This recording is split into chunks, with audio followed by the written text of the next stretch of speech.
Welcome in, everyone. Thank you so much for joining us here. I'm Tom Callahan, and looking forward to talking about UA Wildcat Hockey. The upcoming season, it's going to be an unusual one. We all know that already. College sports with a lot of questions, maybe some answers here today. But I also want to thank Anthony Cusanelli, Matthew Hohl, Alex Johanson for joining us, Tanner Harris, and, of course, Coach Chad Berman. So, Coach, let me start with you, just as far as the season itself. And this has been an oddball offseason to begin with, and I know there's a lot going on, but how have you been working your way through the summer and just trying to prepare for a season that still has so many questions? Yeah, I mean, I hate to get cliche right off the bat here, but honestly, I've just been kind of focusing on what we can control. And so I don't know if I'm dealing with this differently and just not getting my hopes up, and that's allowed me to remain kind of even keel. But the way I see it is it's just a different competition right now. We're just trying to get in the best shape we can, get a little stronger, get a little more explosive.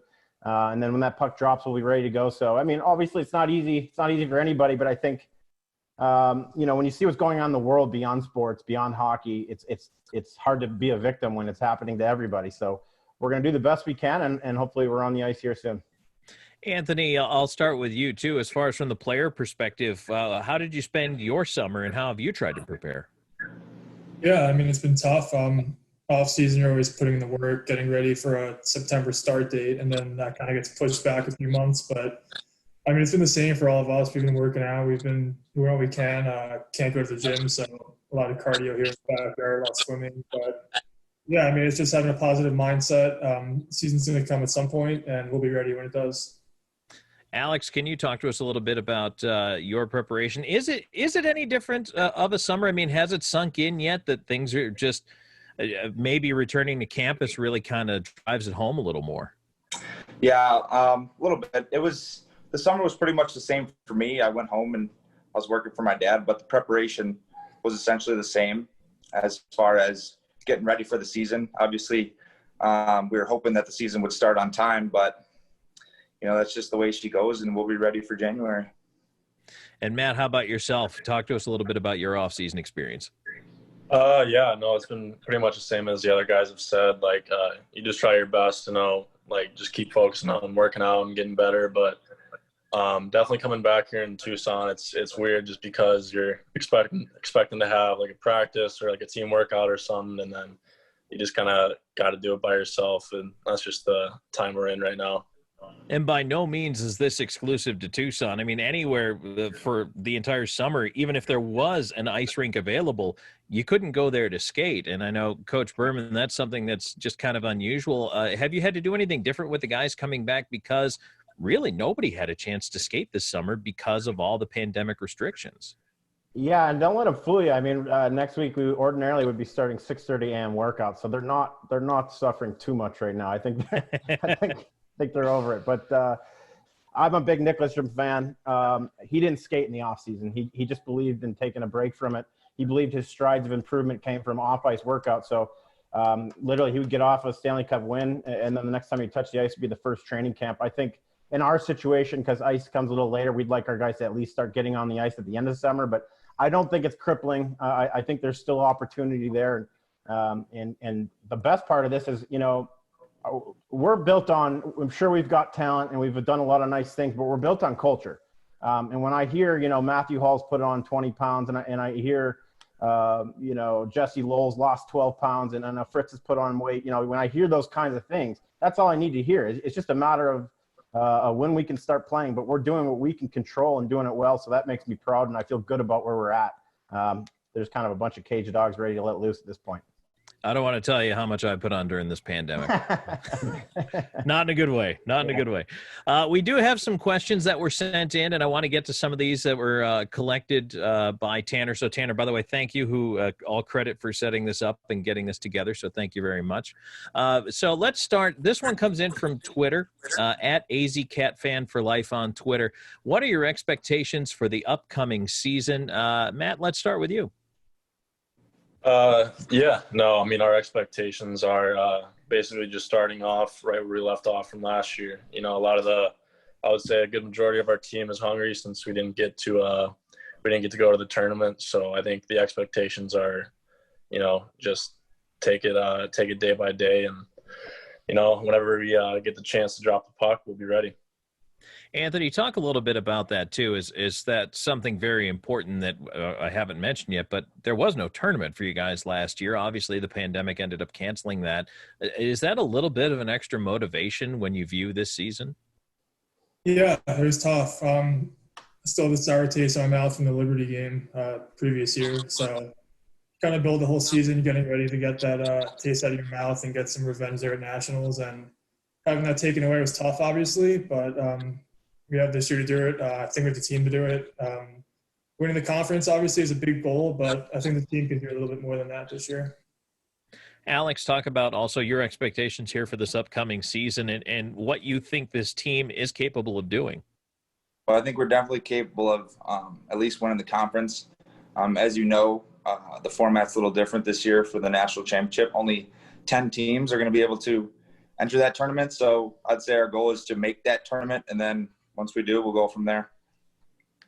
And this coach is this question is for Coach Berman. How do you feel about the newly added recruits? Will they make an impact this season? And this comes from Molly, a super fan. Thanks for your question, Molly. Definitely. Honestly, we don't bring in guys who we don't think are going to make an impact. We're just at that point in our program where, a lot of people want to be here. It's a long process. So we're certainly excited. We think, particularly in the back end, we feel like we've added the right complements to what we needed to really strengthen our top 4, top 6 in general. And I think that's only going to improve our forwards, just getting pucks up quicker. We added a lot of mobility and puck movement. And that's only going to benefit our forwards more. And when you see the guys returning with the Coos and the Bayley and et cetera, and a bunch of guys, we've got a really good core coming back. We're certainly excited about the additions of Hecht, Marquise, Fritz, Arfanos. They all bring a purpose. They're on the roster for something particular that they do. But first and foremost, we add good people to our program, and I know we're adding good people that are competitive. They hate to lose, and that's the kind of guys we want in our room. Night in and night out, that's what's going to take. The talent's a good thing, but if you don't have the work ethic, the discipline, and the drive to want to be a part of something special, that doesn't matter before that. So that's part of what makes us successful. Absolutely. And Samantha, a community member, asks, and this is for the guys, who's your favorite line mate to play with? Let's start with Alex. I see the smile already. So I got to go with Max Meyer. He'll set you up all day. He's in the right spots. He's easily my favorite guy to play with.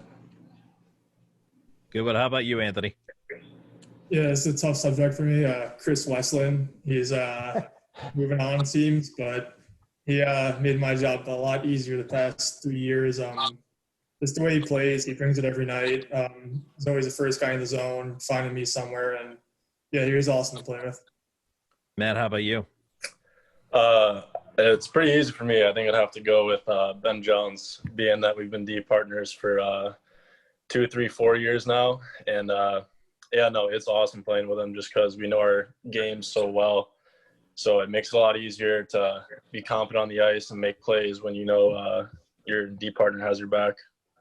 Matt, talk a little bit more about that familiarity. And for fans who might not quite understand, you could see chemistry on a line. It results in goals and points and assists and all that. But on a D pair, talk about what that means.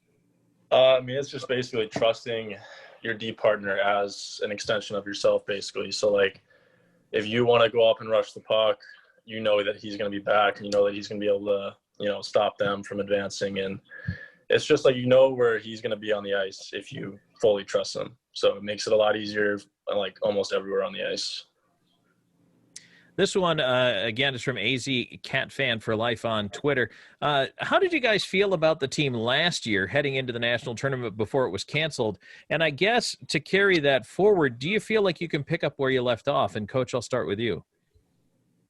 I felt really good about it. Last year was a tale of 2 semesters. The first semester, we weren't doing what we needed to do. All credit to the leaders that they corralled the team in a players-only meeting, and the focus was different. And when we came to work like that, the strides of improvement were massive. They were day to day, week to week. I felt like we were playing our best hockey heading into that tournament. I liked our matchups. Certainly Illinois was going to be a challenge. They had a really good top line. But with all that time, when you have 3 weeks to prepare, we had a good grasp on what they were doing, 5-5, neutral zone, special teams, etc. We felt good about the matchup. I'm a big proponent in preparing 2 games into that tournament, so I was fully prepared for Adrian. I just felt like what made that team special and why I think it carries over into this year is they fought through so much adversity. And I don't know if people understand how much we went through as a team, and Tim Gasson passing away, that affects your team, and the amounts of injuries we had. And there was just a long list of things, but it never stopped. It was constantly the same old, next man up mentality. Guys were contributing, but it was getting through the adversity consistently that really impressed me. Like I said, talent's a good thing, but if you can't fight through tough times, you're not going to do well in that tournament in March. And then haven't even touched on when you've got 2 goaltenders like we do, we're going to have a chance in a one and done game against anybody we play. I really felt, and I told the guys this when I had to pass the news to them, I really felt like we were going to the Final Four and that anything could happen from there. Unfortunately for the seniors in particular, we didn't get to prove that to them and to everybody. And so I feel a responsibility. Obviously, these guys are hungry to get back at it, but I also feel a responsibility to pass that trophy on to those guys and say, you started the ball rolling to get us to this point, and we want to finish the job. We've got the kind of team that can do that. And so, actually, guys, there's 2 questions here I'm going to kind of combine for the players. One says, being a captain of the team, how do you motivate your team on game days? That's from Alex from the University of Arizona. And Dan, a Minnesota native, says, as a captain, what challenges do you anticipate with the season only being 4 months? So let's start, Anthony, with you. As far as trying to not only motivate yourself, but everybody else coming in and knowing that it is indeed a short season, what kind of mindset do you bring to the room? Yeah, it is a bit different. I think all we can do for now is kind of just get together off the ice in small groups, whatever they're allowing us to do. The university's been awesome, making sure we're all safe throughout this whole process. But yeah, I think for now we're just trying to work with one another. We only have 4 months in the season, so we can't really ease into things when the time comes. But yeah, it'll be different. I think we'll be prepared. It's going to come down to which team is most prepared, which team is ready for the challenge at hand, because it's not like anyone has any type of advantage in this scenario. But, yeah, we'll be ready. Alex, how do you feel about having to hit the ground running here with a much shorter runway to the season? It's definitely going to be a challenge. We don't have a lot of time to, tweak the little things that we need to fix in our game. So I think a big thing that we need to focus on is our work ethic and also our bonding off the ice. We need to have that chemistry with each other, and I think we'll be fine moving forward. Matthew, anything you want to add to that? No. I mean, I'm just playing off what the other guys already said. Like, with a short amount of time, it's going to be harder to get back into game shape quickly and also gelling with the team quicker. So, and that's also going to lead to not taking any games off and not taking any periods off, because every game this season will be crucial. And one guy we haven't heard from yet, Tanner, who's sitting there. I'm going to call him on here, but this is a guy who has become a backbone guy quickly for this club and helping out the way he has. But Tanner, what have you been doing this off season? I mean, there's no rest for the weary as far as you go, right? Yeah, absolutely. I've done, a little bit of everything, down to learning how to do some of the scouting with Coach Berman there. One of the big things that I've been working on, though, is with University of Arizona Campus Recreation is a return to play action committee. And we're working our best to kind of make sure the players and all the student athletes through the rec center are able to find ways to work out with each other during this time where we can't start practicing. So a lot of meetings, a lot of thought and process went into that. So obviously we're not starting our season until January, but we've been working really hard since March to do our best to have the players be prepared to come back and do anything we can to get them started doing some workouts as soon as possible. Is that plan specific to the University of Arizona, or have you been in dialogue with other teams as far as what they were doing and how they were going about it? Yeah, so this plan is specific to the University of Arizona Campus Recreation. So just for the 70 sport clubs that are run through Campus Recreation and the hockey program, because the hockey program is run a bit different. So it's mainly specific just to the U of A, although I'm sure the leaders of this group are talking to other universities and working with them as well.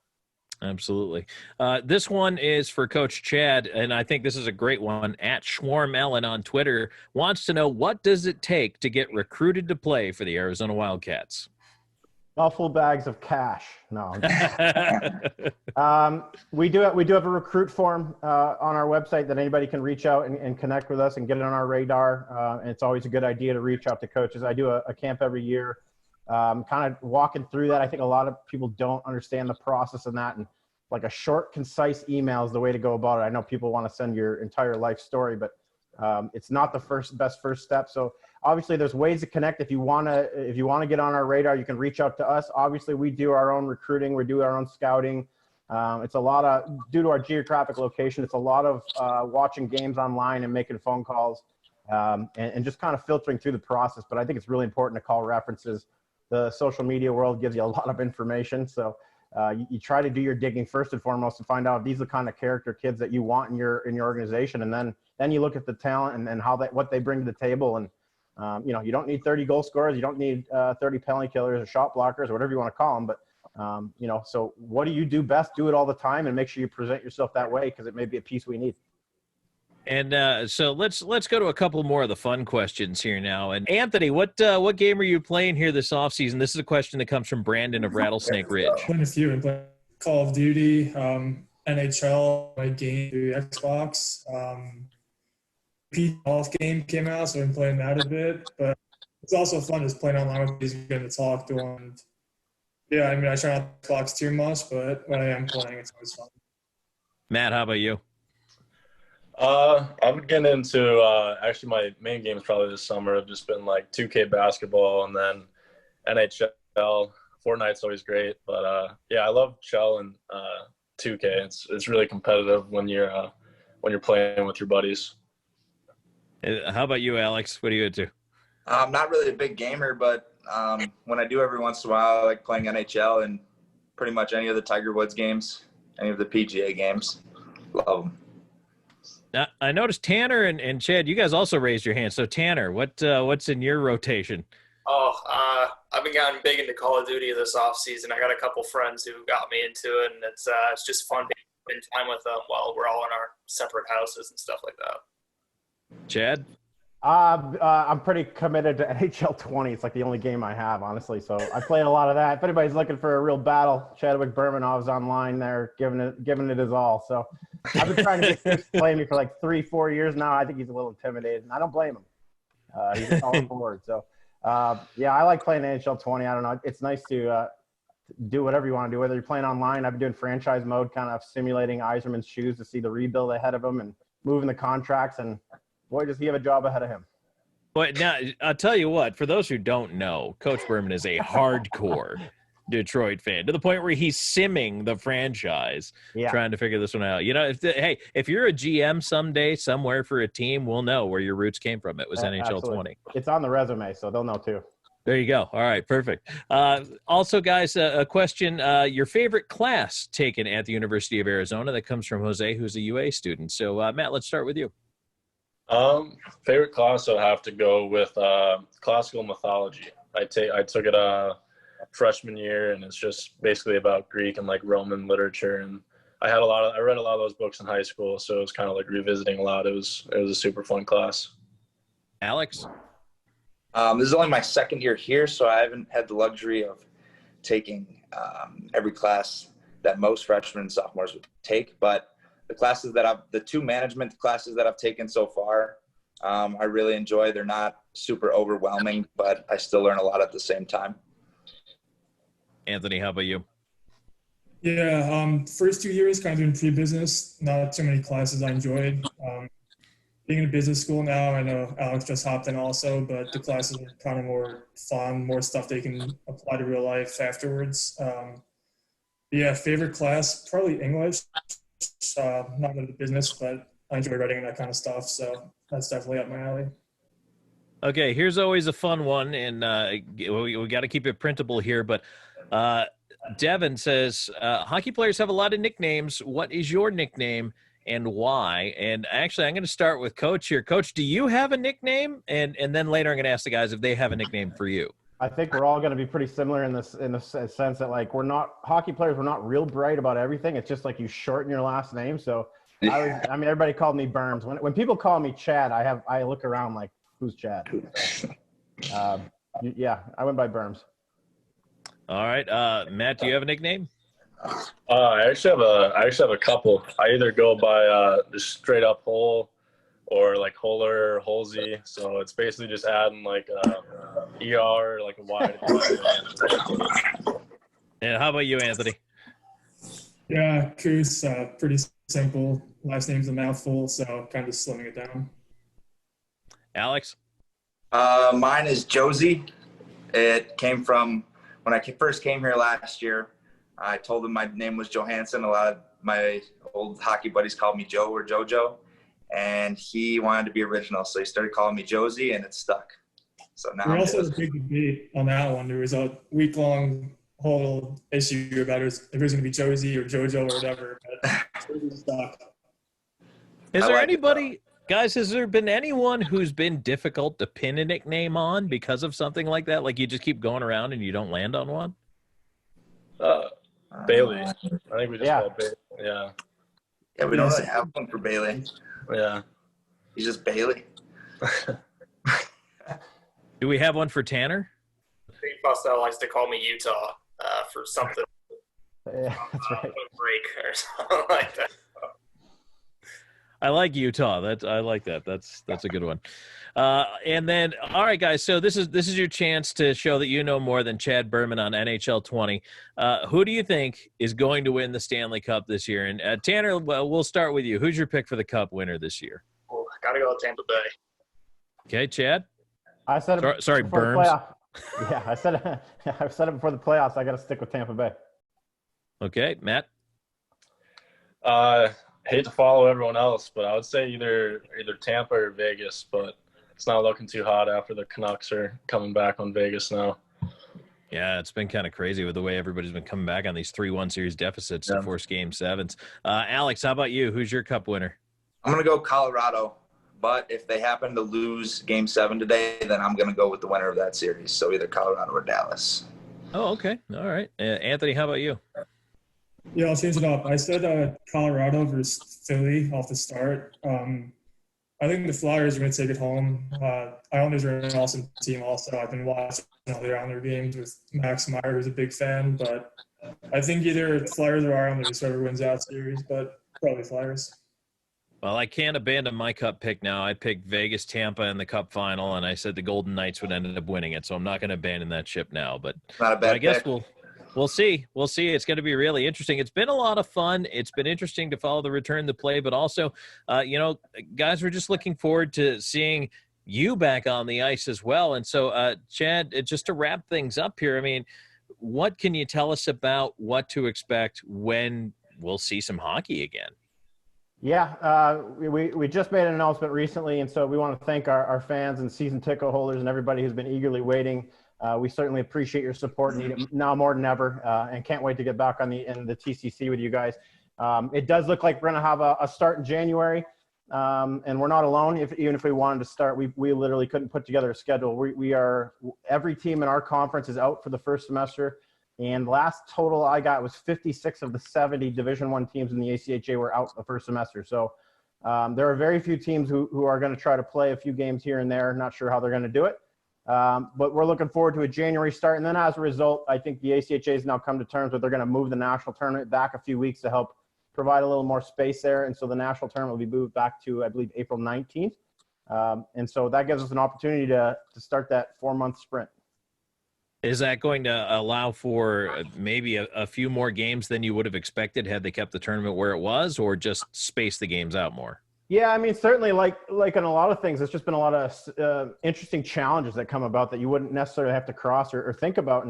And so instead of the conference champion this year being awarded to the regular season champion, basically the regular season is going to be to determine our seed to go into the playoff. And then there's going to be the best 4 teams on each side of the division in the new conference format this year are going to be playing each other 4 versus 1, 2 versus 3 in a crossover. They're going to be playing each other in a playoff. The winner of that playoff, the best of 8 there, will not only be the conference champion, but we'll get the singular bid to the national tournament, like Josie said. And so there'll be 10 teams fighting for the national tournament. So I guess the way we look at it is getting in the tournament's going to be harder, but if you get in, you got a better shot at winning it. We like one and done. And like I said, the way we're built with our team, the way the adversity we face, the experience we have, the pace we play with, we feel like we can play any game. And like I said, when you have two goaltenders back there who can steal a game at any point, we enjoy the one and done format. We like the pressure moments. And so we're certainly excited to be a part of that. And I think Josie hit it on the head there.